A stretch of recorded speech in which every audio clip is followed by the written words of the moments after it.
Order! Order!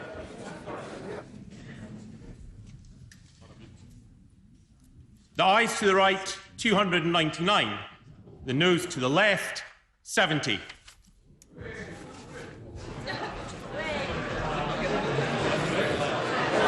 The ayes to the right, 299. To the noes to the left, 70. So the ayes have it, the ayes have it, the ayes have it, but the motion has not obtained the majority required under the Fixed Term Parliaments Act 2011, and because coming to the right, honourable gentleman, because the majority required has not been reached, the noes have it.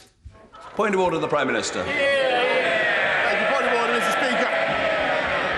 The Leader of the Opposition, literally and figuratively, has run away from the judgment of the people for the third time, Mr. Speaker. He's turned down our offer to get Brexit done, in spite of the fact that he and every member of his party stood on a promise to deliver Brexit in this Parliament. And I think, frankly, that the electorate will find his behaviour utterly bewildering. But as I said when moving the motion, we will not allow this paralysis to continue, and one way or another we must proceed straight to an election. So later on this evening, the government will give notice of presentation for a short bill for an election on the 12th of December so that we can finally get Brexit done. And there is no support in the House, that we've heard earlier on from the benches opposite, for the WAB to proceed. But, Mr. Speaker, this House cannot any longer keep this country hostage. Millions of families and businesses cannot plan for the future, and I don't believe that this paralysis and this stagnation should be allowed to continue. Now that no deal is off the table, we have a great new deal. We have a great new deal. And it's time for the voters to have a chance to pronounce on that deal and to replace this dysfunctional Parliament with a new Parliament that can get Brexit done so the country can move on. Thank you. Point of order, Mr. Ian Blackford. Thank you, Mr. Speaker. I'm most grateful. It is clear that there is a desire on the opposition benches to bring forward a bill that can give us an election. But, Mr. Speaker, we don't trust this Prime Minister. And we don't trust this Prime Minister for good reason. So the Prime Minister, if he is going to bring forward a bill, must give an absolute cast-iron assurance that up until the passage of that bill and the rising of Parliament, that there will be no attempt to bring forward the withdrawal agreement bill. And, of course, the SNP will do its job and scrutinise any bill that comes forward.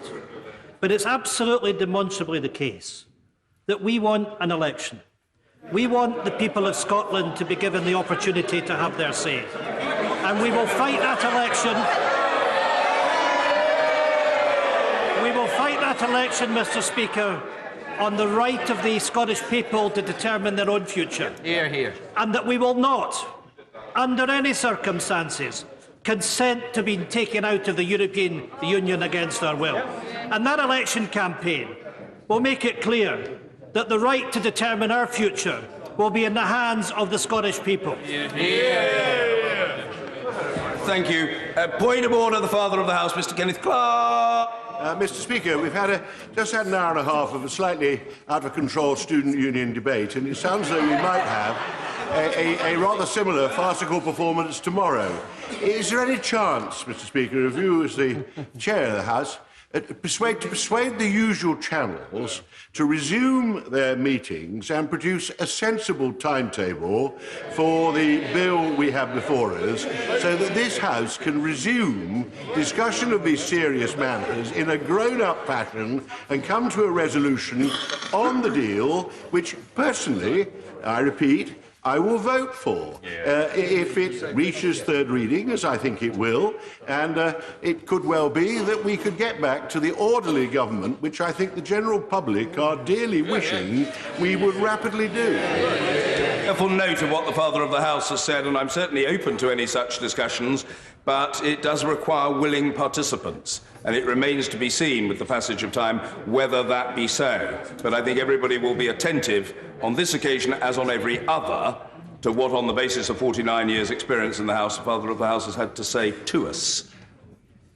A point of order, Mr. Jeremy Corbyn. Thank you, Mr. Speaker.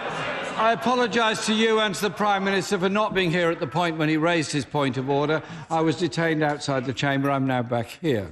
I understand a bill will be tabled tomorrow. We will obviously look and scrutinise that bill, and we look forward to a clear, definitive decision that no deal is absolutely off the table, and there is no danger of this Prime Minister not sticking to his word because he has some form on these matters and taking this country out of the EU without any deal whatsoever, knowing the damage it will do to jobs and industries all across this country.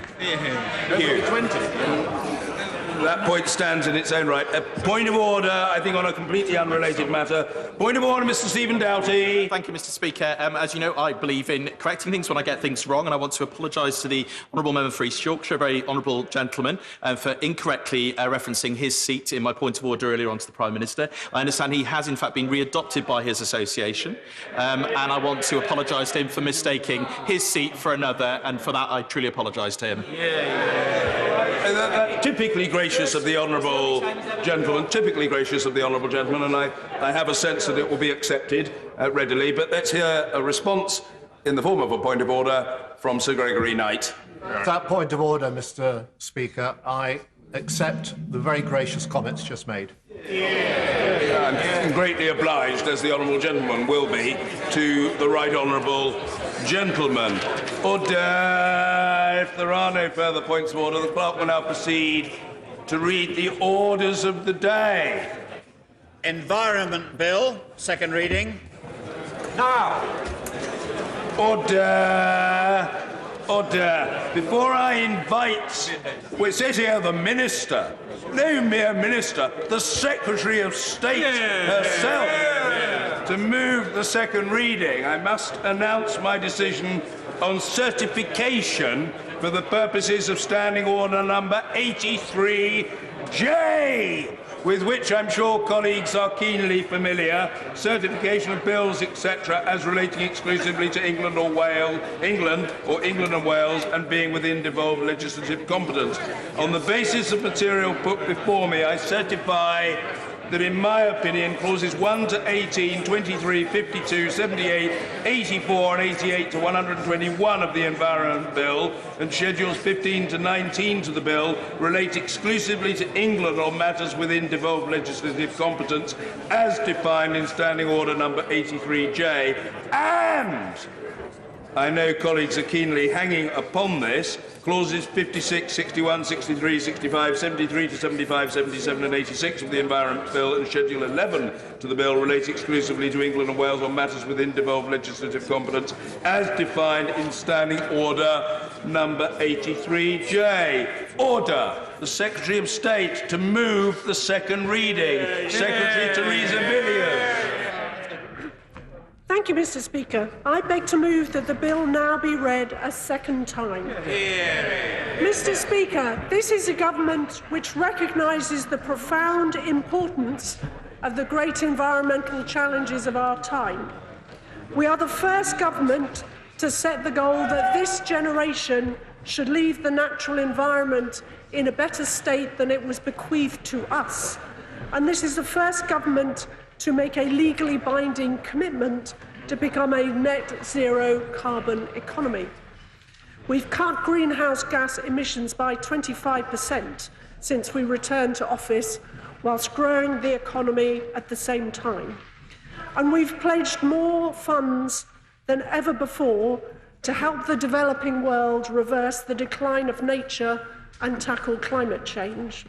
We are determined to respond to the grave public concern about these threats.